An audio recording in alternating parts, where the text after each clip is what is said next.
Bagian pengadaan barang dan jasa menggelar jumpa pers mengklarifikasi pemberitaan salah satu media online yang dinilai menyudutkan Pemda Bovendigul. Minimnya perhatian terhadap penentuan paket strategis menjadi salah satu alasan Kabupaten Bovendigul menempati posisi terendah di antara 4 kabupaten lainnya di Provinsi Papua Selatan.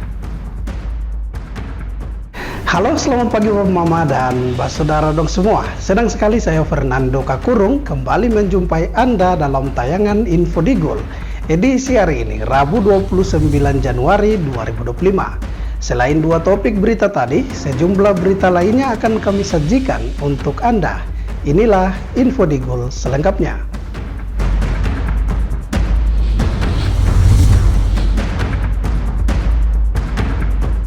Bapak Mama dan Saudara dong semua, kita ke berita pertama. Pemerintah daerah Bovendigul melalui bagian pengadaan barang dan jasa menggelar jumpa pers untuk mengklarifikasi pemberitaan oleh salah satu media online yang menyebutkan Pemda Bovendigul tak memiliki program prioritas selama 3 tahun dan mengakibatkan pembangunan tertinggal. Pada Jumat lalu, salah satu media online, MMC Group, memuat berita mengenai Pemda Bovendigul tidak memiliki program prioritas selama 3 tahun dan mengakibatkan stagnasi pada pembangunan daerah. Ada juga narasi yang menyebutkan pemerintah daerah gagal menyusun program yang terstruktur dan terfokus, sehingga belum mampu mengatasi tantangan besar seperti keterbatasan infrastruktur, rendahnya kualitas pendidikan, dan sektor ekonomi yang terisolasi. Menanggapi hal ini, bagian pengadaan barang dan jasa Setda Bovendigul membantah dan meminta media tersebut mengklarifikasi isi berita dimaksud, karena tidak sesuai dan bukan merupakan pernyataan yang disampaikan bagian Barjas pada rapat koordinasi bersama OPD di Aula BP4D Bovendigul pada Jumat lalu. Mungkin pemahaman dari berita yang tertulis pada media tersebut adalah sebagai berikut. 1, di mana Kepala Bagian Pengadaan Barang Jasa Sekretariat Daerah Kabupaten Bovendigul menyatakan bahwa tidak adanya program prioritas selama 3 tahun terakhir menjadi faktor tertundanya kemajuan di berbagai sektor. Yang kedua, selama periode tersebut pemerintah daerah gagal menyusun program pembangunan yang terstruktur dan terfokus yang seharusnya dapat mengatasi tantangan besar yang dihadapi wilayah ini, seperti keterbatasan infrastruktur, kualitas pendidikan yang rendah, serta sektor ekonomi yang terisolasi. Ketidakhadiran program prioritas yang jelas menyebabkan seluruh sektor pembangunan berjalan tanpa arah yang pasti, sehingga mempengaruhi kemajuan daerah secara keseluruhan. Apa yang disampaikan oleh media tersebut pada angka 1 di atas tidak sesuai dengan yang disampaikan pada narasi pada angka 2 adalah bukan pernyataan yang kami sampaikan. Berikut kami juga ada ada tangkapan layar terlampir di bawah ini. Seperti ini kami perlihatkan. Ini beritanya. Yang ini, kemudian yang ini, yang di bawah ini yang kami sampaikan.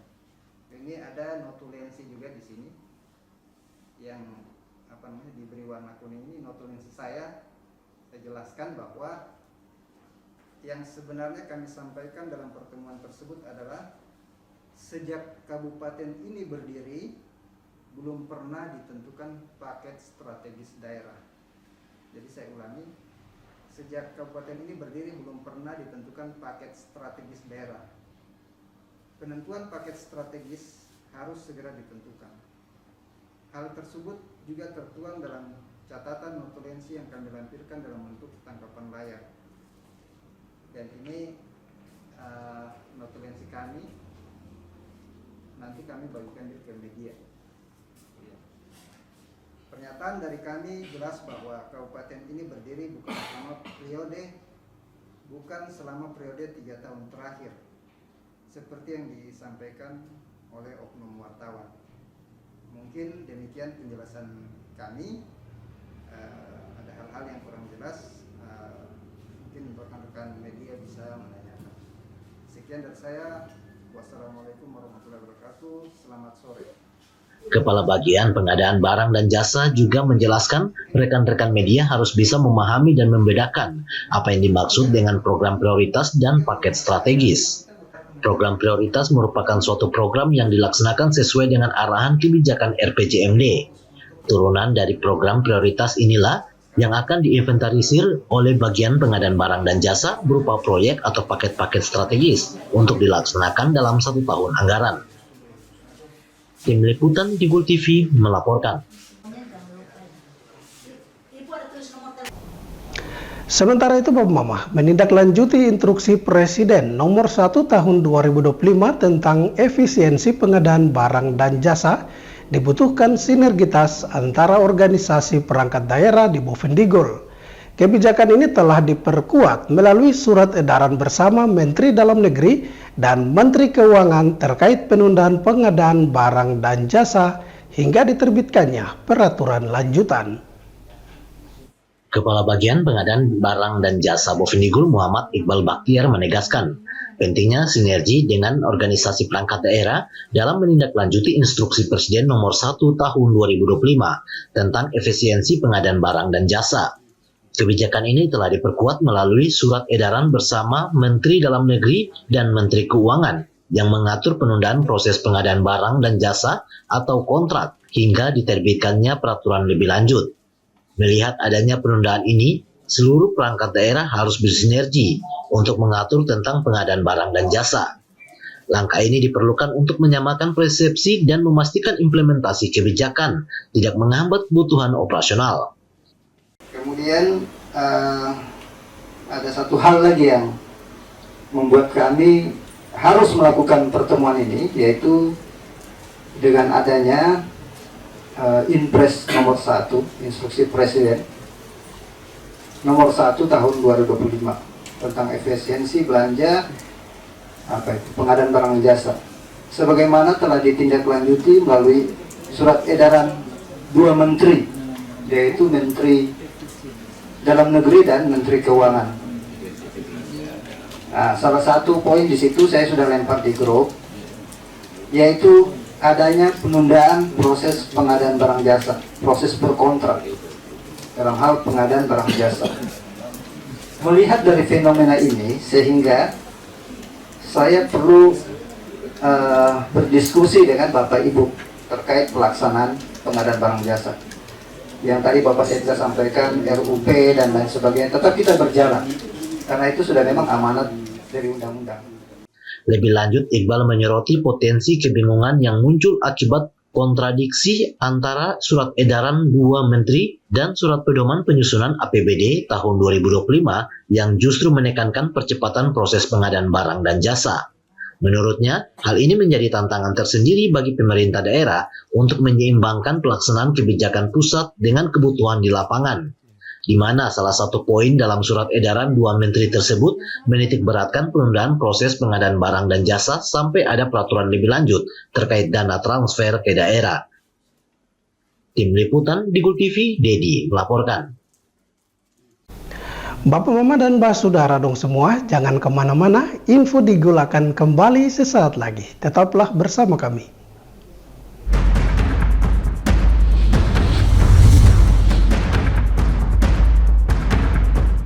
Pastikan untuk selalu menjaga kerahasiaan data pribadi Anda. Hindari untuk mengumbar data pribadi Anda. Biasakan untuk membaca syarat dan ketentuan dari setiap aplikasi yang digunakan. Hindari tautan atau situs yang mencurigakan, karena kebocoran data pribadi berpotensi untuk digunakan dalam tindak kejahatan perbankan. Mungkin Anda belum pernah mengalaminya, tapi banyak di antara kita yang sudah menjadi korban. Cermat, kritis, dan lindungi data pribadi Anda.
Terima kasih Bapak Mama, Anda masih bersama kami. Kita kembali ke info selanjutnya.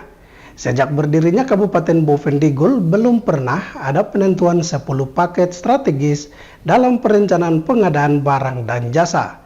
Minimnya perhatian terhadap penentuan paket strategis menjadi salah satu alasan Kabupaten Bovendigul menempati posisi terendah di antara 4 kabupaten lainnya di Provinsi Papua Selatan dalam hal pengelolaan perencanaan pengadaan barang dan jasa. Kepala Bagian Barang dan Jasa Setda Bovendigul, Muhammad Iqbal Bakhtiar, pada rapat persiapan pelaksanaan anggaran pendapatan dan belanja daerah tahun 2025 mengatakan, sejak berdirinya kabupaten ini belum pernah ada penentuan 10 paket strategis pada perencanaan pengadaan barang dan jasa. Minimnya perhatian terhadap penentuan paket strategis menjadi salah satu alasan Kabupaten Bovendigul menempati posisi terendah di antara 4 kabupaten di Provinsi Papua Selatan dalam hal ini pengelolaan perencanaan pengadaan barang dan jasa. Terkait yang tadi Bapak Sekda sampaikan, 10 paket strategis. Selama kabupaten ini berdiri belum pernah ada penentuan 10 paket strategis pada perencanaan pengadaan. Sehingga melihat tahun lalu kita dipanggil oleh KPK bersama dengan Pak Inspektur, kemudian Pak Kepala Bapeda, Pak Sekda, Pak Pro OPD. Ini menjadi poin penting. Poin kita menjadi rendah. Penilaian paling terendah dari 4 kabupaten.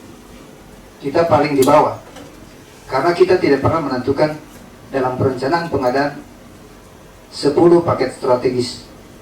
10 paket strategis ini adalah 10 paket yang harus dikawal. Dan justifikasinya bahwa memang sangat perlu dilaksanakan dan harus dilaksanakan dari awal tahun. Penentuan 10 paket strategis yang sangat penting untuk memastikan pelaksanaan pengadaan barang dan jasa berjalan secara terencana dan fokus pada prioritas pembangunan daerah. Rapat tersebut menjadi momen untuk menyatukan komitmen seluruh pihak terkait dalam memperbaiki sistem perencanaan pengadaan di Kabupaten Bovendigul. Diharapkan proses pengadaan barang dan jasa dapat berjalan lebih transparan, akuntabel, serta mendukung efektivitas penggunaan anggaran daerah sesuai kebutuhan masyarakat. Tim Liputan Digul TV, Dedi melaporkan. Bapak Mama dan Pak Saudara dong semua, kita beralih ke berita lainnya. Masjid Darul Hidayah Tanah Merah menggelar peringatan Isra Miraj Nabi Muhammad Sallallahu Alaihi Wasallam 1446 Hijriah pada Senin kemarin dengan suasana yang khidmat dan penuh makna. Acara ini dihadiri oleh ratusan jamaah dari berbagai kalangan, termasuk tokoh agama, masyarakat, serta anak-anak yang turut memeriahkan kegiatan tersebut. Acara dimulai dengan pembacaan ayat-ayat suci Al-Quran serta lantunan salawat bersama yang menggema di dalam masjid. Sudah selayaknya peringatan Isra Miraj ini dilaksanakan setiap tahun sekali, karena pada momen ini bisa bersilaturahmi dan mengenal jauh Rasulullah Sallallahu Alaihi Wasallam agar jamaah bisa mengambil hikmahnya, yaitu dapat meningkatkan rasa keimanan dan ketakwaan terhadap Allah SWT menjadi bekal ke akhirat nantinya. Lantunan ayat suci Al-Quran dan sari tilawah. Sudah selayaknya peringatan Isra Miraj seperti ini kita laksanakan setiap tahun sekali, karena pada momen inilah kita bisa bersilaturahmi dan juga kita bisa mengenal jauh kepada Rasulullah Muhammad SAW, sehingga kita bisa mengambil hikmahnya pada acara-acara seperti ini, yaitu kita bisa meningkatkan rasa keimanan kita dan ketakwaan kita kepada Allah Subhanahu wa Ta'ala, sehingga bisa menjadi bekal untuk kelak di akhirat nanti. Amin ya rabbal alamin. Jemaah Darul Hidayah Tanah Merah diajak untuk menjadikan momen Isra Miraj sebagai refleksi diri dalam menjalankan ibadah, khususnya sholat 5 waktu yang menjadi inti dari peristiwa agung tersebut. Diharapkan kegiatan ini dapat terus dilaksanakan setiap tahun sebagai bentuk kecintaan terhadap Nabi Muhammad dan sebagai sarana mempererat ukhuwah Islamiyah di tengah masyarakat. Tim Liputan Digul TV, Dedi melaporkan. Bapak Mama dan Mbak Saudara dong semua, jangan kemana-mana, tetaplah bersama kami.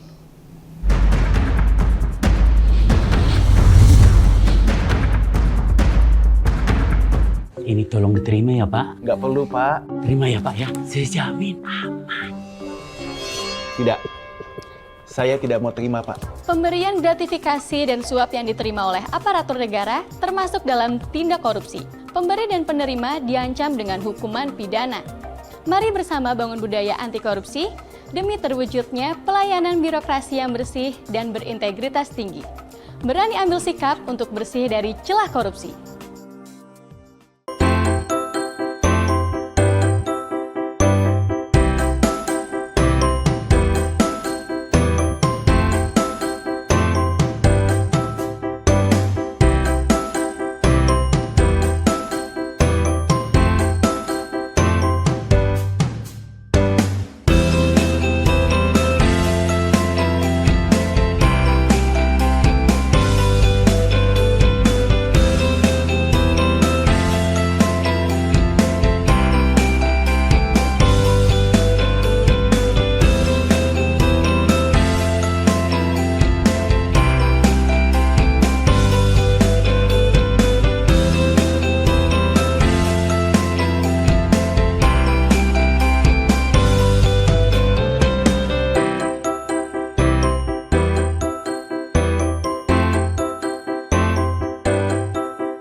Terima kasih Bapak Mama, Anda masih bersama kami. Kita kembali ke info selanjutnya. Pelaksana tugas Kepala Dinas Kesehatan Bovendigul, Yohana Cynthia Mahuse menegaskan akan melakukan pergantian kepala puskesmas yang dinilai tidak menunjukkan kinerja baik. Langkah ini merupakan upaya pembenahan terhadap peningkatan pelayanan kesehatan di Kabupaten Bovendigul. Pelaksana tugas Kepala Dinas Kesehatan Kabupaten Bovendigul, Yohana Cynthia Sarce Mahuse menegaskan pihaknya akan melakukan evaluasi menyeluruh terhadap seluruh kepala puskesmas di wilayah Bovendigul. Evaluasi tersebut dilakukan berdasarkan sejumlah indikator termasuk tingkat pelayanan, kepemimpinan, dan pencapaian target program kesehatan. Melalui hasil evaluasi ini akan melakukan pergantian atau rolling terhadap kepala puskesmas yang tidak menunjukkan kinerja dengan baik. Saya sampaikannya sama teman-teman, mohon maaf sebelumnya jika ada yang tidak berkenan, karena akan ada evaluasi para kapus terkait dengan capaian-capaian yang dicapai oleh puskesmas.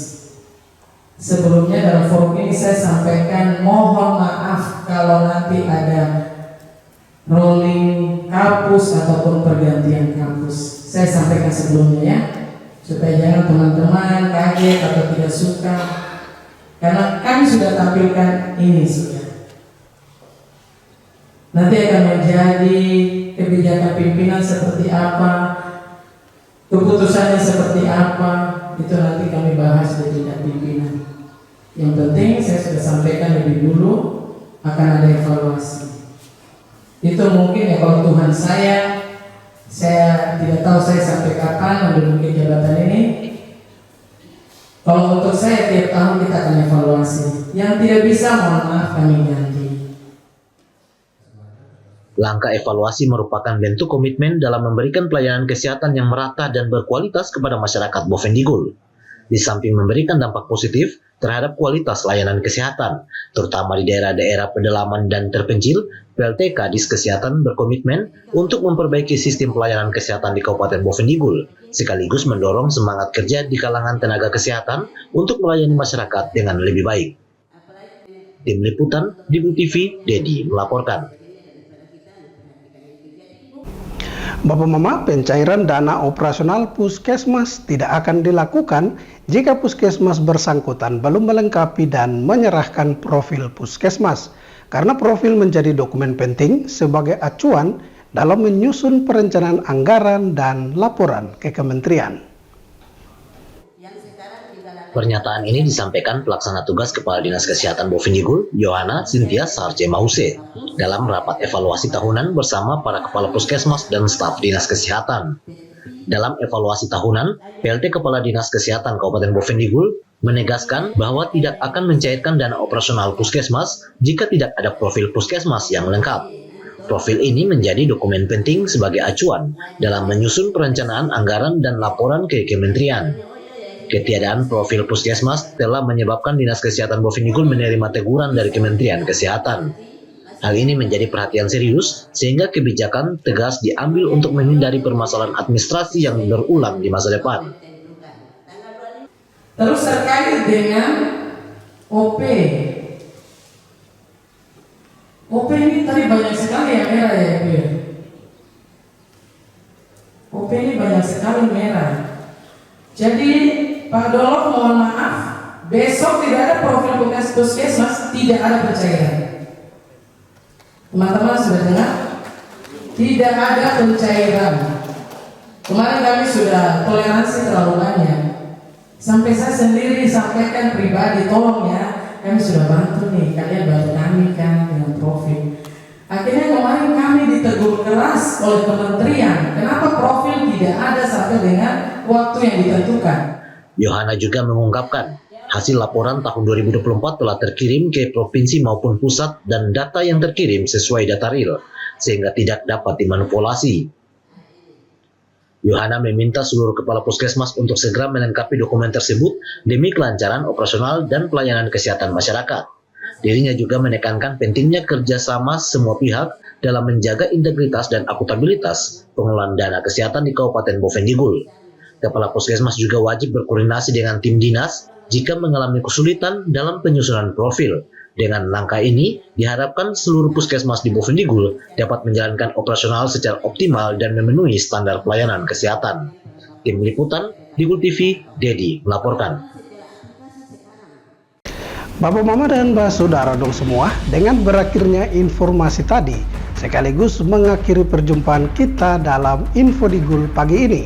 Terima kasih atas kebersamaan Bapak Mama dong semua, dan terimalah salam persaudaraan kita. Nup bagen, gup bagenep, gup bagenep, nup bagen.